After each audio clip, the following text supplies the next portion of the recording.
Привет, друзья! Сегодня еще немного о Париже. Я уже упоминала о том, что жила в этом чудесном городе 2 года. Жила, училась, работала. И тот период был в моей жизни очень интенсивным, фундаментальным, таким основополагающим. И там у меня история на истории.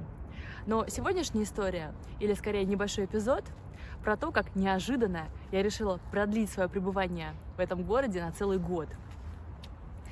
Изначально я приехала в Париж на 1 учебный год. У меня был совершенно четкий, определенный план. Закончить магистратуру. Меня сразу зачислили на 2-й год магистратуры в Сорбонне. Прокачать свой французский язык. Получить опыт жизни в другой стране. Год тогда казался мне совершенно огромным сроком. И после этого вернуться в Москву, продолжить работать в своем вузе, университете и вообще строить свою жизнь. Таков был план. Я действительно была намерена ему следовать. Не было причин ему не следовать, не было никаких сомнений. И вот 1-й год учебный стал подходить к концу. Было уже примерно май, июнь. И где-то в августе я планировала возвращаться в Москву. И я морально к этому готовилась и как-то настраивалась. А в тот период я давала уроки русского одному французу.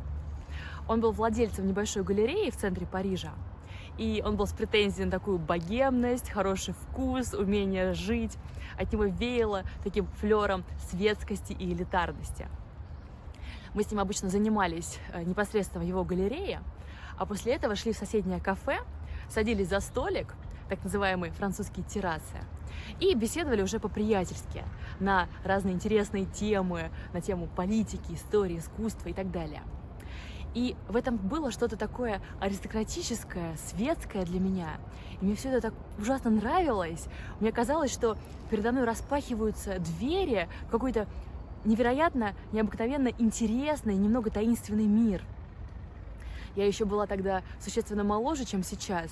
У меня было меньше жизненного опыта, и тем более все это меня увлекало и завораживало.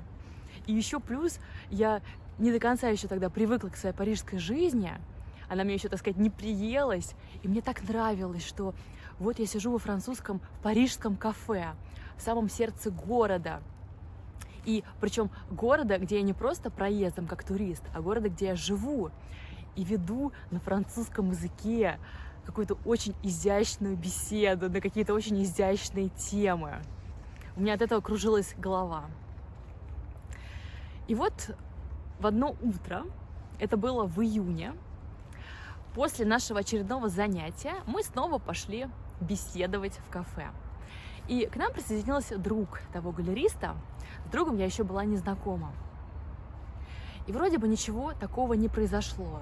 Но то утро, оно было каким-то особенно ослепительным, особенно солнечным. Как-то особенно пахло летом. И в воздухе витали какие-то обещания. Будущее казалось полным какой-то радости. И щемилось сердце, и казалось, что все возможно. Друг, наверное, добавил какой-то энергии, потому что между нами троими сложился такой микроклимат, что хотелось вот так вот сидеть и беседовать бесконечно, бесконечно. А беседовали мы снова на абстрактные темы типа политики, истории, искусства, все как я люблю. Но в какой-то момент нужно было расходиться по своим делам. Мы попрощались, и я одна пошла в нужном мне направлении. И вот я шла по этой красивейшей улице, окруженная красивейшими домами в стиле барона Османа. На улице не было ни души. Солнце слепило меня, оно было ослепляющим. Все было вокруг полно этим белым ярким светом. Я шла и думала об этих французах, о моем галеристе, о его друге. Вспоминала нашу беседу, такую для меня интересную, такую вдохновляющую. И мне было так прекрасно, так свободно, так легко. У меня было совершенно великолепное настроение. И вдруг меня пронзила мысль: Боже, а я же не обязана уезжать сейчас. Я же могу остаться. Я же могу остаться еще на год. Потому что, как я могу уехать сейчас, когда все только-только начало для меня складываться? Когда я вижу, что с каждым днем все становится для меня все лучше и лучше, все интереснее и интереснее, все более и более наполнено и вдохновляюще.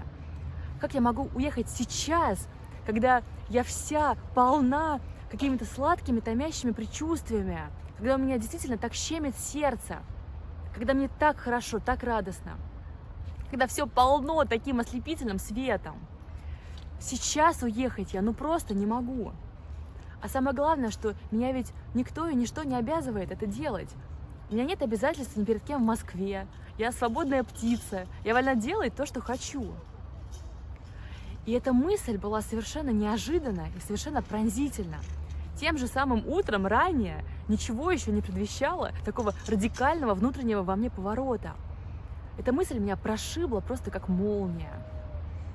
И шагая по той красивейшей пустынной улице, вся залитая тем белым светом, так что сложно было глаза открыть, я поняла, что остаюсь в Париже еще на 1 год.